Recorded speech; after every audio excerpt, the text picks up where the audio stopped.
નમસ્કાર, પાંચના પાવર સાથે હું છું આપની સાથે મહેન્દ્ર। વાત કરી સમાચારની તો સુરતના માંગરોળના ઉદ્યોગ જે છે બન્યા છે પર્યાવરણના દુશ્મન। ત્યારે મોટા બોરસરાની વરસાદી પાણીની ગટરો લાલ બની છે। લોહીની નદી વહેતી હોય તેવા દ્રશ્યો જોવા મળી રહ્યા છે। નવાપરા જીઆઈડીસીમાં ડાઇંગ મિલો આ પ્રદૂષિત પાણી છે તે છોડી રહ્યા છે। ત્યારે પ્રદૂષિત પાણી તમે જોઈ રહ્યા છો ટીવી સ્ક્રીનના દ્રશ્યોમાં કે જ્યાં જાણે કે લોહીની નદી હોય તે રીતના દ્રશ્યો જોવા મળી રહ્યા છે। લાલ પાણી જોવા મળી રહ્યું છે। ત્યારે પ્રદૂષણ પ્રેમીઓમાં જે કહી શકાય પ્રદૂષણ વધી રહેતા પર્યાવરણ પ્રેમીઓમાં રોષ જોવા મળી રહ્યો છે। જ્યાં જોઈ રહ્યા છો ગટરોમાં લાલ પાણી જોવા મળી રહ્યું છે। ત્યારે પ્રદૂષિત જે પાણી થઈ રહ્યું છે ત્યારે જોઈ રહ્યા છો જ્યાં પ્રદૂષિત પાણી છોડવામાં આવતા પર્યાવરણ પ્રેમીઓમાં રોષ જોવા મળી રહ્યો છે। ત્યારે મોટા બોરસરાની વરસાદી પાણીની ગટરો કે જેમાં લાલ લોહીની નદી જાણે વહેતી હોય તેવા દ્રશ્યો જોવા મળી રહ્યા છે। નવાપરા જીઆઈડીસીમાં ડાઇંગ મિલો આ પ્રદૂષિત પાણી છોડી રહ્યા છે। ત્યારે ખુલ્લી ગટરોમાં છોડવામાં આવી રહ્યું છે આ પ્રદૂષિત પાણી। જ્યાં પર્યાવરણ જાળવણીની વાતો કરતી સરકાર જાણે ઊંઘતી હોય તેવું દેખાઈ રહ્યું છે। ટીવી સ્ક્રીનના દ્રશ્યો તમે જોઈ રહ્યા છો જ્યાં સુરતમાં જે પાણી છે એ લાલ જોવા મળી રહ્યું છે। ત્યારે પર્યાવરણ પ્રેમીઓમાં રોષ જોવા મળી રહ્યો છે। જ્યાં પર્યાવરણ અંગે ઘણી બધી સુફિયાણી વાતો કરવામાં આવતી હોય છે પરંતુ વાસ્તવિકતા કંઈક અલગ જોવા મળી રહી છે। ડાઇંગ મિલો દ્વારા આ પ્રકારનું પ્રદૂષિત પાણી છોડવામાં આવી રહ્યું છે। માંગરોળના ઉદ્યોગો જે પ્રદૂષણના દુશ્મન જાણે બન્યા હોય તે રીતનું જોવા મળી રહ્યું છે। ત્યારે આ સાથે જ સુરતથી સંવાદદાતા કિરણસિંહ ગોહિલ જોડાઈ ગયા છે। જે કિરણસિંહ, વાત કરવામાં આવે માંગરોળના ઉદ્યોગો જાણે પર્યાવરણના દુશ્મન બન્યા હોય તેવા દ્રશ્યો સામે આવ્યા છે, શું છે વધુ વિગત?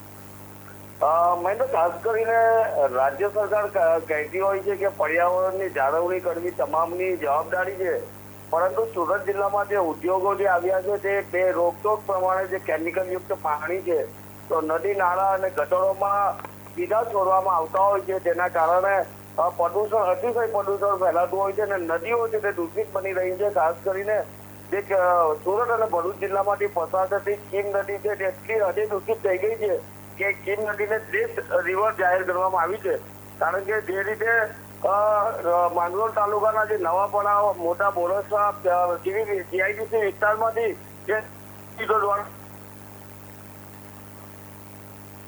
છોડવામાં આવે નિકાલ માટે જે ગટરો વર્ષોથી બનાવવામાં આવે છે સીધું પાડવામાં આવે છે અને આ પાણીનો રંગ છે તે સવારે લાલ કલરનું પાણી હોય, બપોરે કાળા કલરનું અને સાંજે દુધિયા કલરનું પાણી આ ગટરોમાં જોવા મળે છે। એટલે આપ સમજી શકો છો કે એટલી હદ વટાવી ચૂકી છે આ ઉદ્યોગો છે તે બે રોકટોક કાયદાની એસી કરીને ખુલ્લી ગટરોમાં કેમિકલયુક્ત પાણી છોડવામાં આવી રહ્યું છે। ગુજરાત પોલ્યુશન બોર્ડ છે એ માત્ર તમામ છે આંખ આડા કાન કરી રહ્યું છે। સ્થાનિક આ વિસ્તારના જે મંત્રી છે, વન પર્યાવરણ મંત્રી છે, તો એ આ ઇન્ડસ્ટ્રીયલ વિસ્તારો પર જે રીતે પ્રદૂષણ ઓકી રહ્યા છે, નદી નાળા, ચેકડેમો જે રીતે દૂષિત થઈ રહ્યા છે તો તેઓએ પણ આ કાર્યવાહી કરવી પડે। ત્યારે ભૂતકાળમાં પણ જે વન પર્યાવરણ મંત્રી છે તેઓ ઓલપાડના ત્યારે સાયન જેવા વિસ્તારોના ઉદ્યોગો સામે લાલ આંખ કરી હતી, પરંતુ ત્યારબાદ છે તે સતત સુરત જિલ્લામાં એટલી હદે પ્રદૂષણ વધ્યું છે।